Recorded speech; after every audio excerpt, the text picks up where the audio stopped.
مطمئن ہوں. ربانی بھائی میں مطمئن ہوں، ٹینشن کوئی نہیں، پرابلم کوئی نہیں، پریشانی کچھ نہیں. کیوں؟ اس لیے کہ ٹینشن بولے جس کا نبی مر کے مٹی میں مل گیا، ٹینشن بولے جس کا نبی مجبور ہے، ٹینشن بولے جس کا نبی بے اختیار ہے، ٹینشن بولے جس کے نبی کی بات رب کے دربار میں سنی نہیں جاتی، ٹینشن بولے جس کا نبی کاڑا ہے، ٹینشن بولے جس کا نبی بہرا ہے. ہمارا تو عقیدہ یہ ہے کہ ہم سلام پڑھتے ہیں گھر میں، مصطفیٰ سنتے ہیں مدینے میں. میں مطمئن ہوں، شفاعت میرے رسول کی ہے. میں مطمئن ہوں، شفاعت میرے رسول کی ہے. رسول میرے ہیں، جنت میرے رسول کی ہے. رسول میرے ہیں، جنت میرے رسول کی ہے. اور سنا دو ان کو، سمجھتے ہیں خود کو جو حاکم. سنا دو ان کو، سمجھتے ہیں خود کو جو حاکم. آج حالات کیا ہے؟ دعویٰ حکومت، یہ حکومت ہماری، یہ زمین ہماری، یہ دھرتی ہماری، یہ علاقہ ہمارا، یہ شہر ہمارا، یہ ملک ہمارا. فلاں تم یہاں سے نکل جاؤ، فلاں تم نکلو، تم نکلو، تم نکلو. ان کے نام اس شعر کے ذریعے پیغام ہے کہ سنا دو ان کو، سمجھتے ہیں خود کو جو حاکم. بیٹا زمین خدا کی، حکومت میرے رسول کی ہے. کیا بات ہے، حکومت میرے رسول کی ہے، رسول میرے ہیں، جنت میرے رسول کی ہے. اور یہاں پہ اپنے پرائے میں کوئی فرق نہیں. وہ کوئی اور جگہ ہے جہاں چہرہ دیکھ کے فیصلہ ہوتا ہے، وہ کوئی اور جگہ ہے جہاں چہرہ دیکھ کر کسی کو مجرم، کسی کو ظالم، کسی کو مظلوم بنا دیا جاتا ہے. وہ کوئی اور جگہ ہے جہاں پر سپریم کورٹ کا جج بھی پیسے کی بنیاد پہ خریدا جاتا ہے. وہ کوئی اور جگہ ہے جہاں ہائی کورٹ کا وکیل بھی خرید لیا جاتا ہے. وہ کوئی اور جگہ ہے جہاں پر حکومت کی کرسیاں بھی دولت کے بل پہ خریدی جاتی ہے. لیکن یہ وہ جگہ جہاں پر فیصلہ چہرہ دیکھنے پر نہیں، سچائی کی بنیاد پر ہوتا ہے، حقانیت کی بنیاد پر ہوتا ہے، صداقت کی بنیاد پر ہوتا ہے. یہاں پر اپنے پرائے میں کوئی فرق نہیں. منافقوں یہ عدالت میرے رسول کی ہے، منافقوں یہ عدالت میرے رسول کی ہے. رسول میرے ہیں، جنت میرے رسول کی ہے. آج کی جو میری تقریر ہوگی وہ ایک تحریک کی صورت میں علامہ غلام ربانی صاحب اللہ دعا فرمائیں. اور مائک والے بھائی ذرا کرم کر دیں، بہت اچھا مائک ہے آپ کا، تھوڑا سا اور کرم کر دینا، ہاں تو پھر ہمارا کام آسان ہو جائے.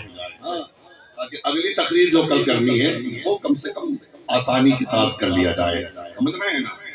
دیکھیے انسان دنیا میں دو چیزوں سے زیادہ محبت کرتا ہے، ایک مال سے محبت کرتا ہے اور ایک اولاد سے محبت کرتا ہے.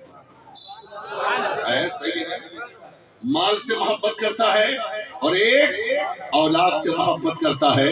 مال سے محبت کا حال یہ ہے کہ اگر گرمی ٹھنڈی کے موسم میں جنوری کے مہینے میں کسی مولانا صاحب نے کہہ دیا اے بدوا فجر کی نماز پڑھنے کیوں نہیں جاتا؟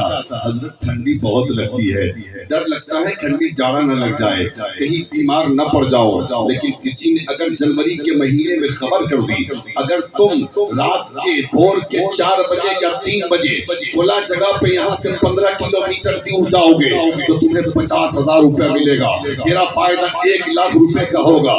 تو ایک انسان مال سے اتنی محبت کرتا ہے، اتنی محبت کرتا ہے، نہ اسے ٹھنڈی کی فکر فکر ہوگی، نہ اس کی جان کی فکر ہوگی، نہ اس کو کوئی پریشانی لاحق ہوگی، بلکہ وقت سے پہلے وہاں پہنچے گا، کہ اس لیے کہ اس کو دولت ملنے والی ہے، اسے مال ملنے والا ہے، اسے پیسہ ملنے والا ہے۔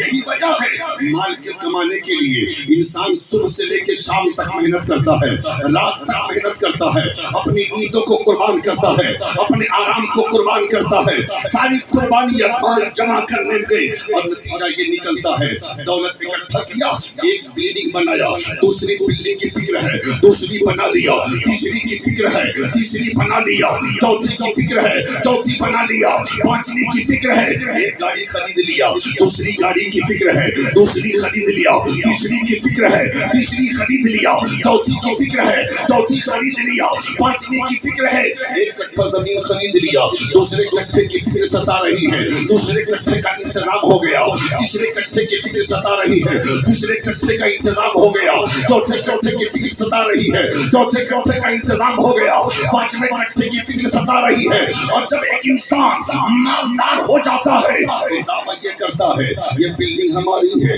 یہ گاڑی ہماری ہے، یہ بنگلہ ہمارا ہے، یہ زمین ہماری ہے، یہ پلاٹ ہمارا ہے۔ اور رہی بات اولاد کی، اولاد کیسی بھی ہو، لنگڑی ہو، لولی ہو، اپاہج ہو، کالی ہو، چاہے جیسی اولاد ہو، وہ ماں باپ کی آنکھوں کا تارا ہوتا ہے، وہ دل کا سہارا ہوتا ہے۔ اگر وہ کالا بھی ہے نا تو باپ کہتا ہے میرا نور نظر ہے یہ، میرے دل کا سہارا ہے یہ، میرا راز دلانا ہے یہ، اور دعویٰ کرتا ہے یہ میرا بیٹا ہے، یہ میری بیٹی ہے، یہ میری اولاد ہے، یہ میری نسلوں کو چلا دے گا، اس کے ذریعے ہم یاد رکھے جائیں گے۔ لیکن دلی والوں ذرا قرآن سے بھی پوچھ لو، اے قرآن تو بتا اس مال و اولاد کی حقیقت کیا ہے؟ تو قرآن کہتا ہے اتنا فخر کرنے کی ضرورت نہیں ہے، اتنا فخر کرنے کی ضرورت نہیں ہے، اتنا تکبر کرنے کی ضرورت نہیں ہے۔ باپو اللہ نے تجھے اگر مال دیا ہے تو اترانا مت، اللہ نے اولاد دیا ہے تو فخر مت کرنا، بلکہ ایک متعینہ مدت کے لیے رب نے تجھے مال بھی عطا کیا ہے اور اولاد بھی عطا کیا ہے۔ جب رب چاہے گا مال بھی لے لے گا تم سے، تمہاری اولاد بھی لے لے گا، اور سن یہ مال بھی تیرے لیے امتحان ہے اور اولاد بھی تیرے لیے امتحان ہے۔ کیا بات ہے! نعرہ تکبیر، نعرہ رسالت، مسلک اعلیٰ حضرت فیضان تاج الشریعہ کانفرنس حضرت علامہ مفتی ضیاء الدین صاحب قبلہ۔ اللہ نے مال دیا ہے تو امتحان کے لیے، اللہ نے اولاد دیا ہے تو امتحان کے لیے۔ دلی والوں اگر مال زیادہ ہو جائے اور مال زیادہ ہونے کے بعد اگر تکبر آنے لگے، اگر غرور آنے لگے، اگر گھمنڈ جنم کے لینے لگے تو تھوڑی دیر کے لیے 6 فروری کا ترکی کا زلزلہ یاد کر لینا، جس نے نہ جانے کتنی بلڈنگوں کو زمین دوز کر دیا۔ بلڈنگ والے زمین پہ آ گئے، کتنے کھانے والے بھوکے رہ گئے، کتنے بچے یتیم ہو گئے، کتنی بیویاں بیوہ ہو گئی۔ پتہ یہ چلا جب رب کا عذاب آتا ہے نہ بلڈنگ کمائے گی، نہ دولت کمائے گی، نہ بیوی کمائے گی، نہ بیٹا کمائے گا، نہ بیٹی کمائے گی، نہ رشتہ دار کمائے گے۔